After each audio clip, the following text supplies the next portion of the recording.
Coach Team Cone, ihahanda na si Kai para sa parating na Paris Olympic Game dahil malaki ang posibilidad na dito unang magkatapat itong si Kai at Wembanyama at looking forward ang buong Filipino fans sa tapatan na mangyayari na yan at anong klaseng preparation nga raw and strategy ang gagawin ni CTC dito kay Kai at yan lang naman ang mga pag-uusapan natin ngayon sa video na ito. Pero bago natin umpisahan ang video na ito, sandali ko munang hihingi ng iyong oras para suporta ng aking channel at mag-subscribe, then click the notification bell. Maraming salamat sa inyo. Ilang buwan na nga lang at magsisimula na ang Paris Olympic Game at markahan nyo na ang buwan ng July dahil ito ang simula ng napakagandang laban na mangyayari para sa ating Gilas Pilipinas dahil merong 12 teams kasama ang tatlong bansa sa Asia, kabilang nga dyan ang Pilipinas, Japan at iba pang mga bansa sa Europa. At ang sistema nga raw na meron dito sa kompetisyon na to mayroong tatlong group at sa bawat group may tatlong team na maglalaban-laban at sa bawat team na yan ay may 33 games na maglalaban-laban sila para makuha ang ticket sa FIBA World Cup. Kasama nga tayo dyan sa OQT Riga Latvia. Kasama ang dalawang bansa ng Latvia at Georgia. Kinakailangan nga na manalo ang ating Gilas para makakuha ng ticket para makapasok sa FIBA World Cup 2025. Kaya naman talagang naghahanda na ngayon ang ating Gilas Pilipinas at itong si Coach Team para sa nalalapit na Paris Olympic dahil isa yan sa napaka-importanting tournament game para makapasok ang ating Gilas sa FIBA World Cup na gaganapin sa 2025. At isa sa mga player na talagang hinahanda nitong si Coach Team itong si Kai Sotto na para sa kanya napakalaking bagay ng laro nito sa Gilas and credit na rin sa iba pang mga player natin ng Gilas na alam naman natin kung gaano kahalaga rin ang kanilang laro and role sa Gilas Pilipinas natin. Pero pag-usapan nga natin dito maaaring gawing preparation nitong si Coach Team dito kay Kaijo para sa parating na OQT at FIBA World Cup dahil nga talagang matinding player na sa mga team na makakatapat na ng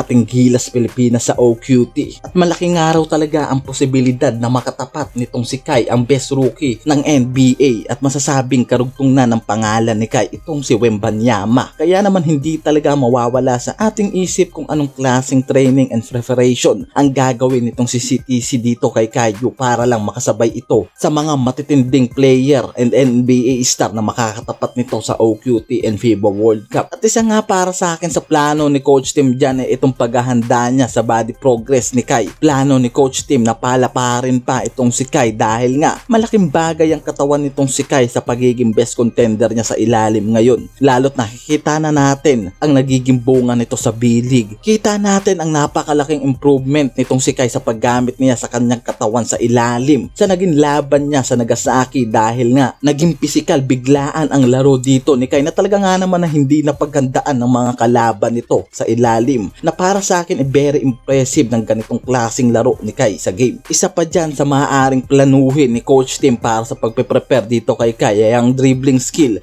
and speed nito na dapat nga raw baguhin pa at i-improve at ang standard jump nito na para sa akin talagang napakahalaga na ma-improve pa nitong si Kai ang ganyang klaseng skills sa loob ng court dahil alam naman natin na kulang pa talaga pagdating sa bilis at pagdribbling itong si Kai na kahit pa sabihin natin na ang laro lamang nito sa ilalim pero importante pa rin na ma-improve nito ang skill sa dribblings at malagpasan niya ang speed and jump na meron lamang siya ngayon at maaaring iyan ang tututukan nitong si Coach Team sa oras na hawakan niya na muli itong si Kai para sa parating na OQT. Pero ngayon naman masasabi naman natin na handa na rin talaga ngayon na sumapak itong 21-year-old center natin sa OQT at kahit sa FIBA World Cup pa yan. At may mga bagay na nga lang daw na kailangan pang hubugin si Coach Team sa player na to para maging halimaw pa sa parating na Olympic at sa oras na makatapat niya ang matinding rookie ng NBA na si Wemby na matagal nang karibal sa kanyang pangalan sa liga ng basketball.